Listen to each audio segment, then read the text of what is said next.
Hey everyone, Katie Winkle here with There's a Balance for That. It's been a while since I've done a live, and I know I haven't been super active here on my page, and so gotta jump back in sometime. So today I want to talk about why you might not be making the money that you want to be making, and it has to do with resistance.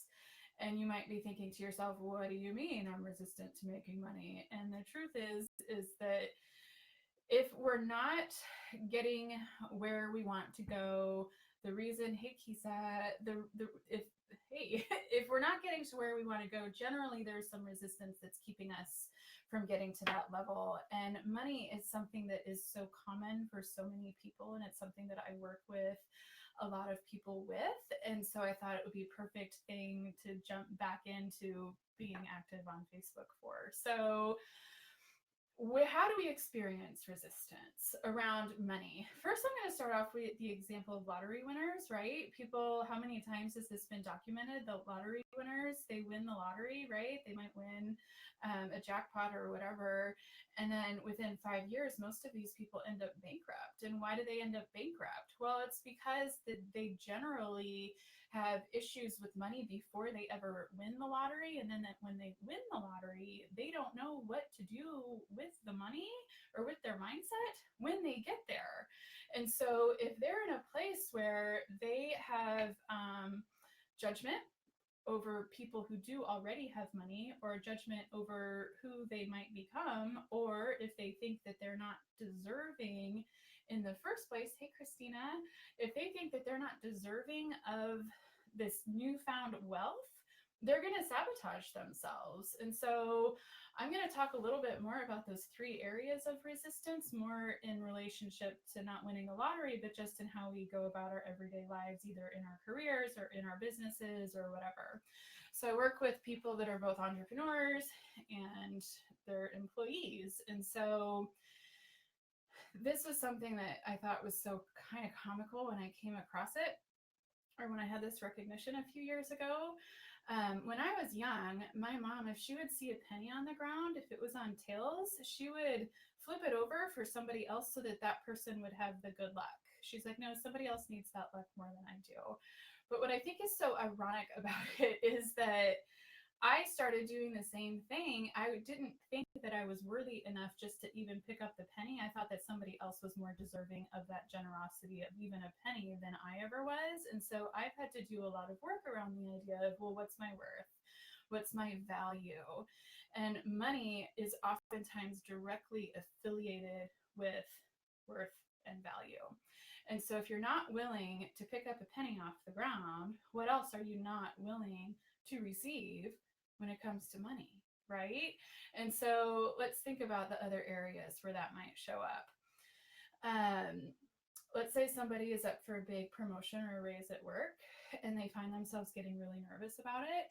A lot of the times the resistance that they're feeling about it, like they might really, really, really want it, but at the same time they might be thinking to themselves, oh my God, can I do it? Can I do it? Can I do it? Can I do it? And they might have all of this fear about whether or not they can really deliver. And it's not really usually direct delivery on the results that their employer might be wanting from them, but more of a delivery of like, do I deserve it? Do I believe in myself? Can I make this thing happen that I need to make happen so that I don't let anybody down? Can I do this? Right? So it's like fear that's tied up in this idea of getting them to the next level in their careers. So that's one area where we might have resistances in just getting to the next level. Do I deserve it? Am I worthy of it? Can I perform? And these are all areas that could hold us back from getting to the next level, whether we're self-employed or not. So that's one area. Another area of resistance that we might feel around money is for the people that already have money. What are the stories that we are telling ourselves about the people that already have money? I remember a few years ago, I was driving around in the southern part of my county, which is very affluent with lots of money. And I was like, oh my gosh, what are these people doing? Spending money on their house cleaners and spending money on their landscaping and their pool cleaners and all of this other stuff. And I realized that I had a lot of judgment for these people and the lifestyles that they had, but at the same time I wanted that kind of lifestyle. So I was like, wait a minute, it's not really up to me to decide how people that have money decide to spend it, because I have no idea what they do for a living. I have no idea how generous they are. I have no idea how they came into their money. It's really not up to me to decide how anybody else spends their money. And here I was judging them for it, for something that I actually wanted.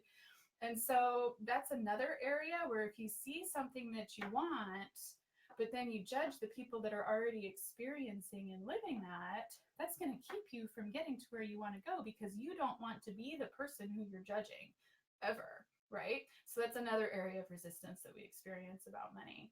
Another area beyond that is that we might have fear of the person that we will become should we come into those resources. And this is something that I really struggle with myself, is that, oh, well, if I win the lottery, I might not want to offer this service anymore. If I win the lottery, I might become somebody that gets their priorities really out of whack. If I win the lottery, or if I get really successful, or when I get really successful in my business, I might become somebody who doesn't care about anybody else. And none of that is true, but it's a story that I have told myself. When I'm successful, I might lose my friends. When I'm successful, I might get out of relationships that I've been in, that have been successful for me, or like, what are they going to think of me? So then I start judging myself.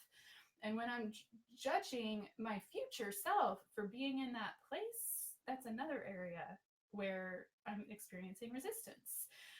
The truth is that when I look at all of those different stories, I'm resisting things that generally don't exist, or things that I've created in my mind that aren't true, or that I really have no awareness of. And so when I step back from those and recognize that this is where I am now, I know who I am now, I'm in touch with my values.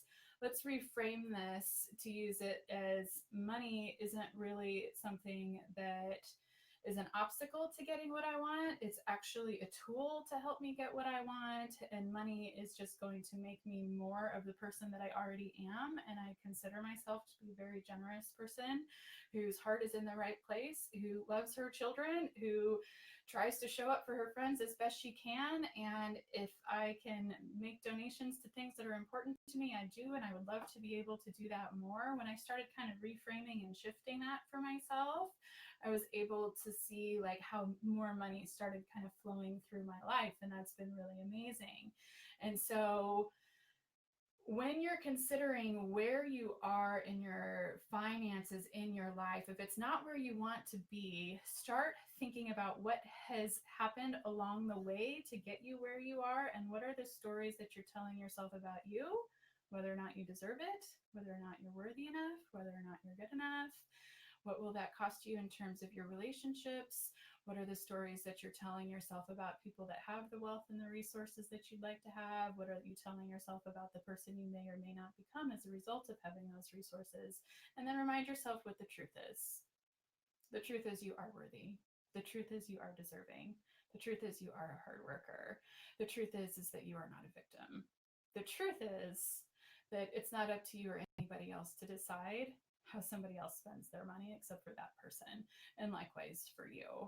And so if you're recognizing these truths about yourself, it's a lot easier to experience more money circling and flowing through you and around you and others that you care about. So any questions on that, please let me know. If you're trying to figure out what your resistance is around money, I would love to schedule a Q&A with you. We can talk a little bit about that.